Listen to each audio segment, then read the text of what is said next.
Hello guys, welcome to my channel how to hub. இன்றைக்கி நம்ம கேடன் லைவில் எப்படி பேசிக்கான எடிட்டிங்ஸ்லாம் பண்ணலாம் அப்படின்னு ஸ்டெப் பை ஸ்டெப்பாக பார்க்கலாம். ஸோ வீடியோ ஸ்கிப் பண்ணாமல் பாருங்கள். அதுக்கு ஃபஸ்ட்டு ப்ரௌசர் ஓப்பன் பண்ணிவிட்டு கேடன் லைன்னு சர்ச் பண்ணி ஓப்பன் பண்ணிக்கோங்க.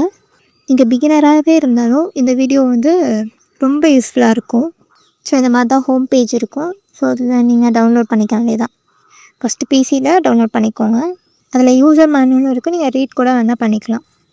ஸோ டவுன்லோட் கிளிக் பண்ணிவிட்டு ஸோ உங்களோட லேப்டாப் எந்த வெர்ஷனோ அதுக்கேற்ற மாதிரி நீங்கள் சூஸ் பண்ணி இன்ஸ்டால் கொடுத்துருங்க. ஸோ அது டவுன்லோட் ஆக ஆரம்பிச்சிடும். என்கிட்ட ஆல்ரெடி இருக்கிறதால நான் டேரெக்டாக ஓப்பன் பண்ணுறேன். ஸோ இந்த மாதிரி ஹாரிசாண்டலாக வெர்டிக்கலான்னு கேட்கும். வீடியோ ட்ராக்ஸ், ஆடியோ ட்ராக்ஸ் அதெல்லாம் நமக்கு எத்தனை வேணுமோ அதனை கொடுத்துக்கலாம். லைக் மூணு இல்லை 2 இதெல்லாம் இதுவே போதும். ஸோ ஸ்டார்ட் எடிட்டிங் கொடுத்தா நெக்ஸ்ட்டு இந்த மாதிரி தான் இன்டர்ஃபேஸ் ஓப்பன் ஆகும். இதில் மோஸ்ட்லி நீங்கள் 1080p 30 fps சூஸ் பண்ணிக்கோங்க. Normal YouTube tutorials, screen recording, coding videos, editing tutorials அதுக்கெலாம் இந்த ப்ரீசெட்டே போதும். இது குவாலிட்டியும் நல்லாயிருக்கும், ஃபைல் சைஸும் ரொம்ப பெருசாக இருக்காது. ஸோ பிகினருக்கு இந்த ப்ரீசெட்டை நான் ரெக்கமெண்ட் பண்ணுவேன். ஸோ வீடியோ ஆடியோ ட்ராக்ஸ்னால் உங்களுக்கு ஏற்ற மாதிரி சூஸ் பண்ணிட்டு இது பண்ணிக்கோங்க. ஸோ இந்த வீடியோ ஆடியோ ட்ராக்கில் தான் நம்மளோட வீடியோஸ் ஆடியோஸ்லாம் ட்ராப் பண்ணி நம்ம எடிட் பண்ணுவோம். ஸோ இன்டர்ஃபேஸ் ரொம்ப நிறையா இருக்கிறதால ரொம்ப கஷ்டமாக இருக்குது அப்படிலாம் நினச்சிக்காதீங்க. ரொம்ப ஈஸி தான். கொஞ்சம் தெரிஞ்சுக்கிட்டாலே அதை தெளிவாக தெரிஞ்சுக்கிட்டா ஈஸியாக நம்ம எடிட் பண்ணிடலாம். ஸோ இதுதான் ப்ராஜெக்ட் பின். இங்கே தான் நம்ம ஃபைல்ஸில் இருக்க வீடியோஸ், ஆடியோஸ், ஃபோட்டோஸ் எதுவாக இருந்தாலும் இங்கே கொண்டு வச்சு அதுக்கப்புறம் தான் நம்ம எடிட் பண்ண ஸ்டார்ட் பண்ணுவோம். தேவையான ஃபைல்ஸை இங்கே வச்சுக்கோங்க. ஃபார் எக்ஸாம்பிள் நான் ஒரு 2 வீடியோ செலக்ட் பண்ணி அந்த ப்ராஜெக்ட் பின்னில் வைக்கிறேன். இந்த ப்ராஜெக்ட் பின்னில் வச்சது எல்லாமே அப்படியே இந்த வீடியோ ட்ராக்கு, ஆடியோ ட்ராக்கில் நம்ம திரும்ப வச்சா தான் அங்கே எடிட் பண்ண முடியும். அங்கே இருக்குது அப்படிங்கிறத டைரெக்டாக எல்லாமே ஆட் ஆகிடாது. அங்கே ஸ்விட்சுன்னு நீங்கள் கேட்கும். அந்த 30 fpsக்கு ஏற்ற மாதிரி ஸ்விட்ச் ஆகாது கேட்கும். நீங்கள் ஸ்விட்சுனே கொடுத்துக்கோங்க ஆப்ஷன். இந்த ஏரோ மார்க் மாதிரி ஒரு டூல் இருக்குல்ல, இதுதான் செலெக்ஷன் டூல். இதை யூஸ் பண்ணி தான் இதை தான் மேஜராக நம்ம யூஸ் பண்ணுவோம். கிளிப்பை செலக்ட் பண்ணுறதுக்கு, மூவ் பண்ணுறதுக்கு, அரேஞ்ச் பண்ணுறதுக்கு, ரீசைஸ் பண்ணுறதுக்கு எல்லாத்துக்குமே இந்த செலெக்ஷன் டூல் யூஸ் பண்ணுவோம். நெக்ஸ்ட்டு ஒரு வீடியோ கிளிப்பை எப்படி கட் பண்ணுறேன் அப்படிங்கிறது அந்த சிசர் இருக்குல்ல, அந்த டூல் கட் பண்ணுறதுக்கு. ஸோ நம்ம அதை எப்படி கட் பண்ணான்னு பார்க்கலாம். ஸோ நீங்கள் டைம்லைன் சூஸ் பண்ணிக்கோங்க. உங்களுக்கு எந்த பாட்டு வேணாமோ அந்த 2 கேப்லையும் அந்த ரெட் லைன் இருக்குது பாருங்கள், அந்த 2 கேப்லேயும் அங்கே வச்சுட்டாலே அது கட் ஆகிடும். ஸோ நீங்கள் அதை செலக்ட் பண்ணி நீங்கள் அதை பர்டிகுலர் கிளிப்பை டிலீட் பண்ணிக்கலாம், இல்லை எக்ஸ்ட்ராக்ட் பண்ணிக்கலாம், இல்லை நிறைய ஆப்ஷன்ஸ் இருக்கும். நம்ம எஃபெக்ட்ஸ் யூஸ் பண்ணுறதுக்கு இதுதான் மெயினானது. ஸோ நம்ம கட் பண்ணிவிட்டு அந்த பாட்டுக்கு மட்டும் நம்ம ஏதாவது எஃபெக்ட்ஸ் யூஸ் பண்ணணும்னா நம்ம இதை கட் பண்ணிவிட்டு யூஸ் பண்ணிக்கலாம். டிலீட் பண்ணுறதுனாலும் இதை யூஸ் பண்ணி டிலீட் பண்ணிக்கலாம். ஸோ ரேசர் டூல் யூஸ் பண்ணால் பக்கத்தில் அதுக்கப்புறம் கட் பண்ணுறதுக்கு மட்டும் யூஸ் பண்ணிக்கோங்க. நெக்ஸ்ட்டு செலெக்ஷன் டூலை கிளிக் பண்ணிடுவேன். ஏன்னா நீங்கள் அதே வச்சுருந்தா அதுவே கட் ஆகிக்கிட்டே இருக்கும்.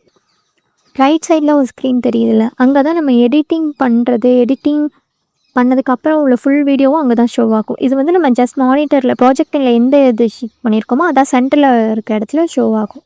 நெக்ஸ்ட் கம்போசிஷன் பற்றி பார்க்கும். அதில் சில பேசிக் கம்போசிஷன் மட்டும் தெரிஞ்சுக்கிட்டாலே போதும்.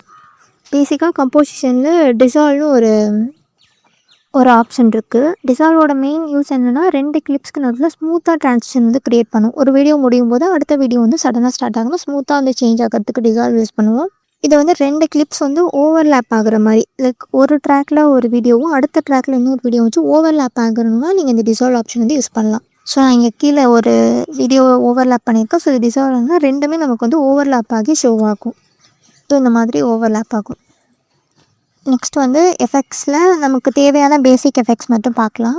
இல்லை ஆடியோக்கும் எஃபெக்ட்ஸ் இருக்குது, வீடியோஸ்க்கும் எஃபெக்ட்ஸ் இருக்குது. ஸோ நமக்கு பேசிக்கான நீடட் மட்டும் பார்க்கலாம்.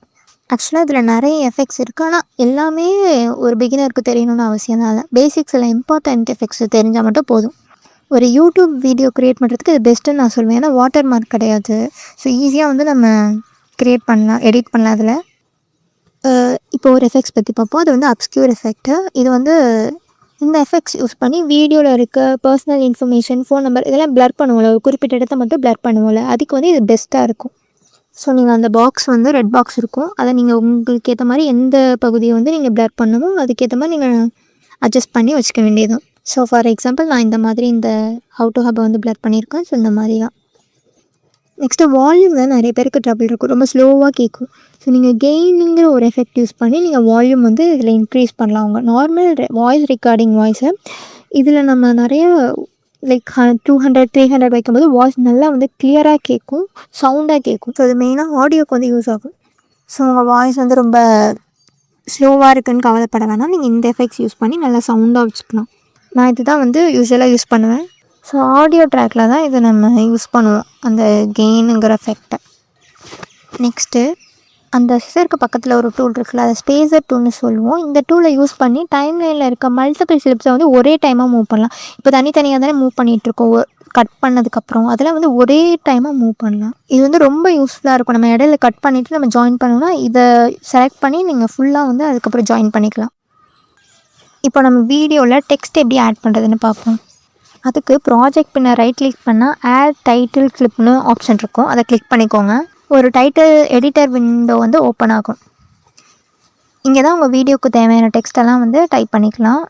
ஃபார் எக்ஸாம்பிள் நான் வந்து இங்கே ஹவு டு ஹப்னு டைப் பண்ணுறேன். லைக் அதை நீங்கள் வந்து டச் பண்ணாலே உங்கள் டெக்ஸ்ட் பாக்ஸ் வந்து ஓப்பன் ஆகிடும்.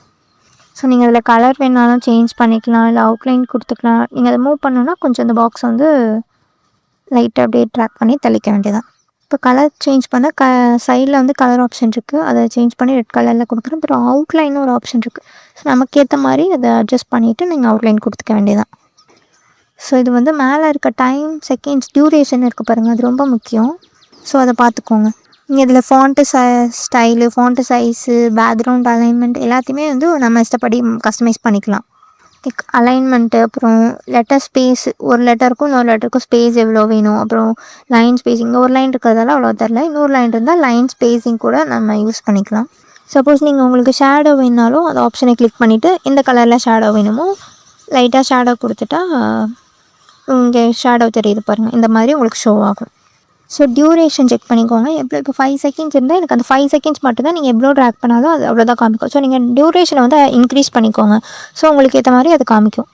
நெக்ஸ்ட்டு அதுலேயே பேக்ரவுண்டு, அனிமேஷன், டெம்ப்ளேட்ஸ்லாம் இருக்குது. அதெல்லாம் வந்து நீங்கள் ரொம்ப அட்வான்ஸ்லாம் போக வேணாம், பேசிக்காக இது போதும். டியூரேஷனை மட்டும் கரெக்டாக வச்சுட்டு க்ரியேட் டைட்டில் கொடுத்தா உங்களுக்கு வந்து க்ரியேட் ஆகிடும். அது க்ரியேட் ஆனால் அது வந்து ப்ராஜெக்ட் பின்னில் வந்து ஷோ ஆகுது பாருங்கள். அதை நீங்கள் உங்களுக்கு எங்கே வேணுமோ அங்கே கீழே ஒரு வீடியோ ட்ராக்கில் வந்து ட்ராக் பண்ணி வச்சுக்கலாம். ஸோ உங்களுக்கு எங்கே வேணுமோ அந்த செகண்ட்ஸில் வந்து அது ஷோ ஆகும். ஸோ வீடியோ ட்ராக் வந்து ஒரு 3 to 4 இல்லை 2 கூட ஓகே தான். வீடியோ ட்ராக்ஸ் வந்து இந்த லெவலுக்கு வந்து வச்சுக்கோங்க, ஈஸியாக எடிட் பண்ணுறதுக்கு ஈஸியாக இருக்கும். ஸோ இங்கே வருது பாருங்கள். ஸோ இந்த மாதிரி 5 செகண்ட்ஸ், நான் செகண்ட்ஸ் வந்து 15 போல் தான் வச்சேன். ஸோ டக்குன்னு மறைஞ்சிருது. ஸோ நீங்கள் உங்களுக்கு ஏற்ற மாதிரி டியூரேஷன் வச்சுக்கோங்க. ஸோ இந்த மாதிரி டுட்டோரியல்ஸ்க்கு நம்ம சேனலை மறக்காமல் சப்ஸ்கிரைப் பண்ணிக்கோங்க. உங்களுக்கு ஏதாவது டவுட்ஸ் இருந்தாலும் கீழே கமெண்ட் பண்ணிட்டுக்கோங்க, கண்டிப்பாக ரிப்ளை பண்ணுவேன். நெக்ஸ்ட்டு நீங்கள் ஏதாவது மிஸ்டேக் பண்ணிட்டீங்க, இல்லை உங்களுக்கு அந்த எஃபெக்ட் திரும்ப வேணும் வேணாம் அந்த மாதிரி இருந்தால் அண்டோ ரீடோ மேலே இருக்குது பாருங்கள், அதை யூஸ் பண்ணிக்கலாம். இது நிறையா வாட்டி யூஸ் பண்ணுற மாதிரி வரும், நம்ம நிறைய மிஸ்டேக்ஸ் பண்ணுவோம் எப்படியும். ஸோ அந்த ஆப்ஷன்ஸ் வந்து யூஸ் பண்ணிக்கலாம். நெக்ஸ்ட்டு வேறு சில எஃபெக்ட்ஸ்லாம் வந்து சொல்கிறேன். லைக் ஃபேட் இன், ஃபேட் அவுட், அது வந்து வால்யூமுக்கும் இருக்கும், வீடியோஸ்க்கும் இருக்கும். ஃபேடின் வந்து வீடியோ ஸ்டார்ட் ஆகும்போது சடனாக ஸ்டார்ட் ஆகும்போது ஸ்மூத்தாக வந்து ஸ்டார்ட் ஆகும். அதே மாதிரி ஃபேட் அவுட்டும் எண்ட் ஆகுறப்போ வந்து ஸ்மூத்தாக அப்படியே எண்ட் ஆகும். அதுக்காக தான் இதை மெயினாக யூஸ் பண்ணுவாங்க. வால்யூமுக்கும் இதே மாதிரி தான். ஃபார் எக்ஸாம்பிள் நான் இங்கே கொடுத்துருக்கேன் ஃபேட் இன், ஃபேட் அவுட்டை எண்டிங்லேயே பிகினிங்லேயே கொடுத்துருக்கேன். ஸோ ஸ்மூத்தாக வந்து நமக்கு எண்ட் ஆகும், சடனாக அப்படியே ஒரு மாதிரி இல்லாமல் கொஞ்சம் ஸ்மூத்தாக இருந்தால் அது ஒரு ப்ரொஃபஷ்னலாக இருக்கும். நெக்ஸ்ட்டு க்ராப், டில்ட்டு, ஸ்கேல் அப்படிங்கிற ஒரு எஃபெக்ட் இருக்கும். அது எப்படி யூஸ் பண்ணுறதுன்னு பார்க்கலாம். இப்போ அந்த எஃபெக்டை நான் வீடியோவுக்கு வந்து ட்ராக் பண்ணிக்கிட்டேன். இது எதுக்குன்னா, இப்போ நம்ம வீடியோ வந்து க்ராப் பண்ணுறதுக்கு இல்லை டில்ட் பண்ணுறதுக்கு இதெல்லாம் வந்து இது யூஸ்ஃபுல்லாக இருக்கும்.